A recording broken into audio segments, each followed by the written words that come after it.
Ever wished you could just, absorb information effortlessly, maybe while you're doing chores, or even maybe while you sleep? It's a really appealing idea, isn't it? Passive learning. Totally.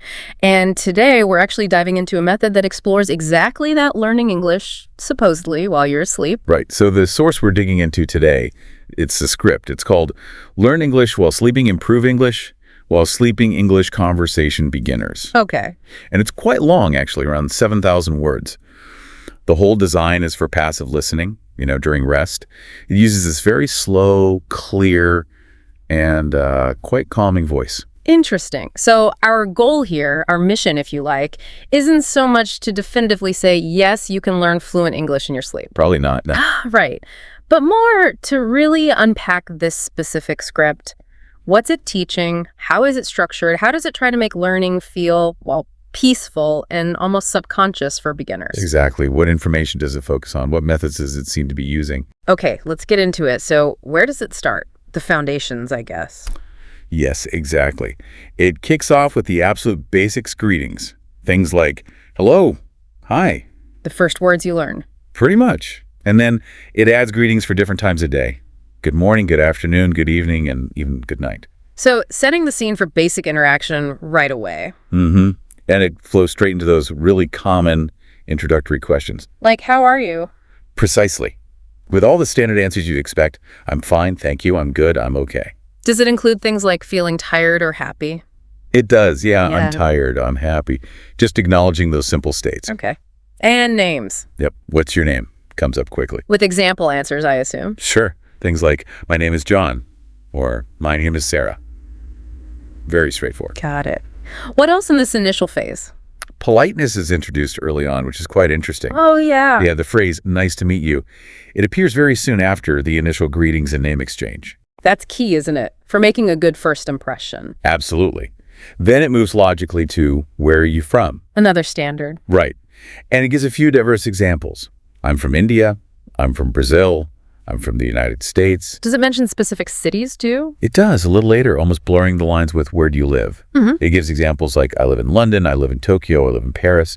So it covers both origin and current location, essentially. Okay, so it's building up this basic personal profile. Exactly. And then, really helpfully, it puts these pieces together in a mini dialogue. Oh, like a little script within the script? Kind of, yeah. It goes, hello, hi, what's your name?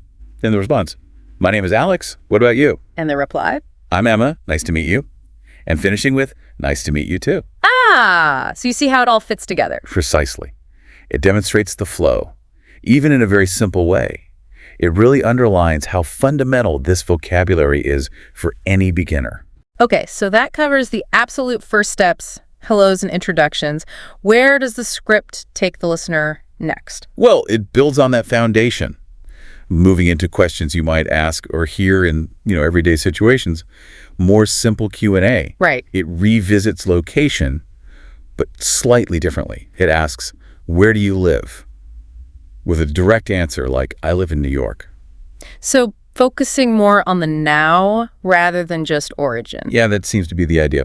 Maybe more immediately practical. Makes sense. What other kinds of questions? The classic, what do you do? Ah, the job question. Mm-hmm. And it provides a few basic answers covering common roles.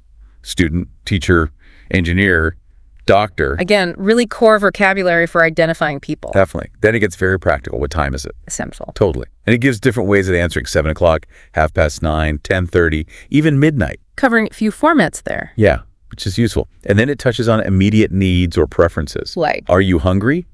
With simple yes or no answers. And do you want coffee? It offers yes, please, or no, thank you. So it brings in that politeness again. Good point. Asking for things politely is crucial. And then it's a slightly more personal one. What's your favorite food? Oh, fun. What examples does it give? Things most people would recognize: pizza, sushi, pasta, ice cream. Safe choices. Good for beginners. Exactly.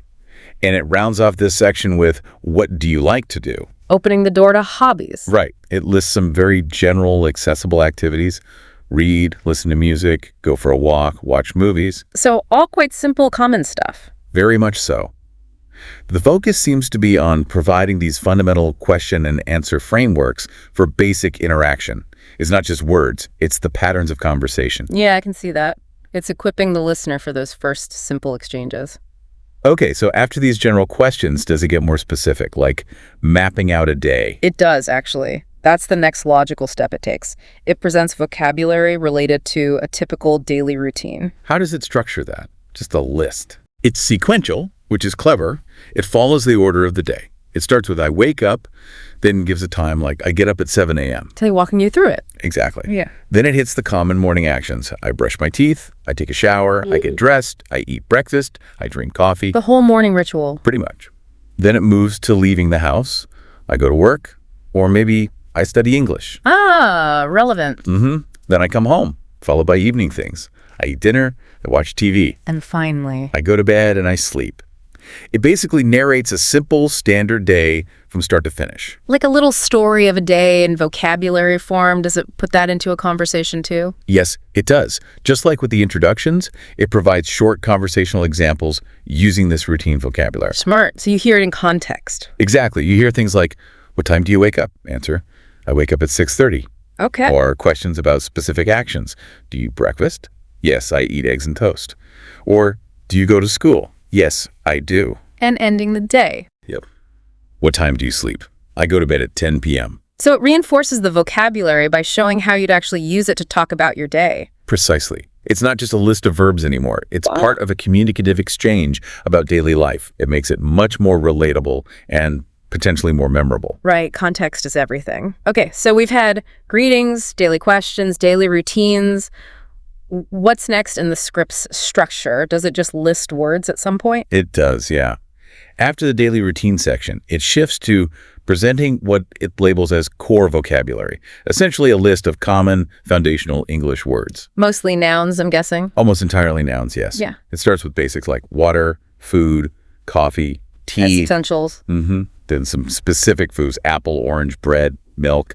Then common household or everyday objects, phone, book, chair, table, window, door. Things you see all the time. Exactly. Then modes of transport, car, bus, train, and places, street, school, work, home. Okay, covering a lot of ground there. And finally, it includes some important social and abstract concepts, friend, family, love, and happiness. Wow, so quite a range, but all very fundamental words you'd need early on. Absolutely. They are the real building blocks for making simple sentences and understanding basic conversations. Grouping them like that, even loosely, might also help with recall, Yeah, maybe subconsciously creating categories. Yeah. Interesting. Now, you mentioned something earlier. After this vocabulary, the script takes a bit of a turn, right, towards mindset. It really does. This next part is quite distinct.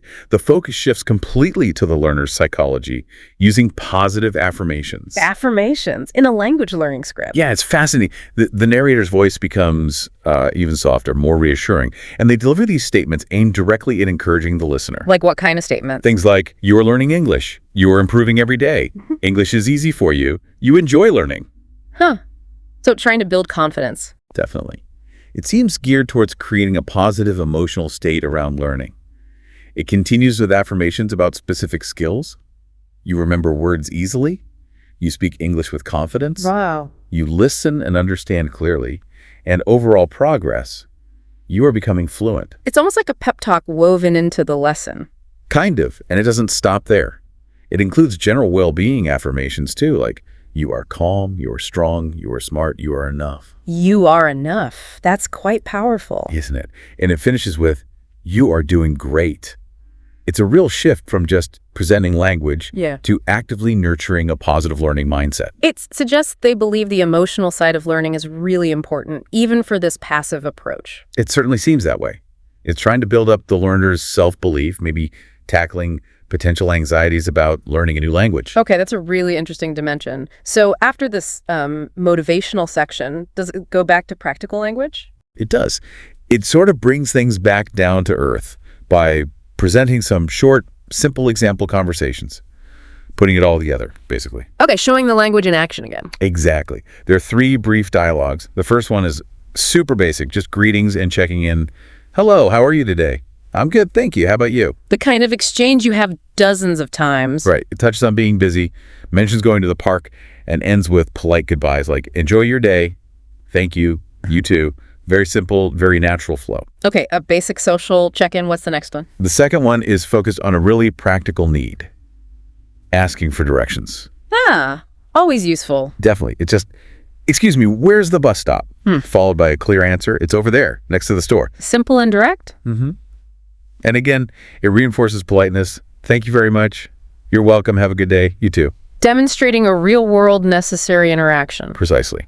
And the third conversation simulates another very common scenario for learners. Which is Talking about language itself and where you're from. It starts with, do you speak English? the question every learner gets asked. Exactly. With the answer, yes, a little. Then it goes into, where are you from? I'm from Italy. And you?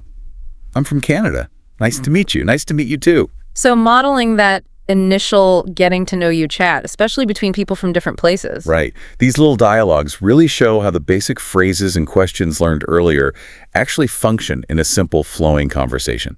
They bridge that gap between knowing words and actually using them. Yeah, they make it seem achievable, I suppose. Okay, so that brings us near the end of the script content. How does it wrap things up? Does it just stop? No, it has a very distinct closing section. The focus shifts entirely to relaxation and, well, reinforcing the whole learning while you rest idea. Preparing the listener for sleep, maybe? Exactly that. The narrator's tone becomes even calmer, very measured. They reassure the listener, saying things like their brain is absorbing the information, that they're making progress. So more positive reinforcement. Yes, and direct suggestions to relax. Phrases like let go and allow the English words to just flow in without any pressure or active effort. Echoing the core concept of the whole thing. Perfectly. It even includes some light relaxation guidance, like suggesting you focus on your breathing, breathe in, breathe out. Gently guiding towards sleep. And there's still those gentle encouragements like, you are doing well, you are learning English. Then it transitions very smoothly into just soft piano music. And the music continues for a while. Yes, for an extended period. And it's explicitly stated that this music is meant to help you fall into a deeper sleep and allow the passive learning to continue. So the idea is, even as you drift off, the atmosphere and maybe the lingering sounds continue to have some sort of subconscious effect. That's the premise, absolutely. The combination of the calm voice, the simple repeated language, the positive suggestions, and finally the music, it's all designed to create this optimal state for passive absorption, even during sleep. Okay, wow. We've really picked apart the structure and the content of this Learn English While Sleeping script. If you had to boil it down, what are the main takeaways from this deep dive? Well, I think the core elements are pretty clear. There's a very strong focus on foundational English vocabulary nouns, basic verbs, greetings. Absolute essentials. Right, and common conversational phrases for everyday interactions. Yeah. Then there's the delivery method, that slow, calm, reassuring voice. Crucial for the sleep aspect. Definitely. And we can't forget the inclusion of those positive affirmations. That's a really distinct feature, aiming to boost confidence and create a positive mindset. Yeah, the psychological angle. Exactly. So overall, it's an approach that tries to leverage relaxation and passive exposure to introduce English basics in a really low-pressure, almost effortless-seeming way. Right. So maybe as you're listening to us now, or perhaps later tonight as you're winding down, here's something to think about. What do you see as the potential upsides, or maybe the downsides, of trying to use passive techniques like this one as part of learning a language? That's a great question. And maybe also, how could actively practicing these same simple phrases when you are awake complement this kind of passive listening? Could they work together? Interesting thought. How active and passive learning might interact. Definitely some food for thought. Maybe even something to ponder as you drift off.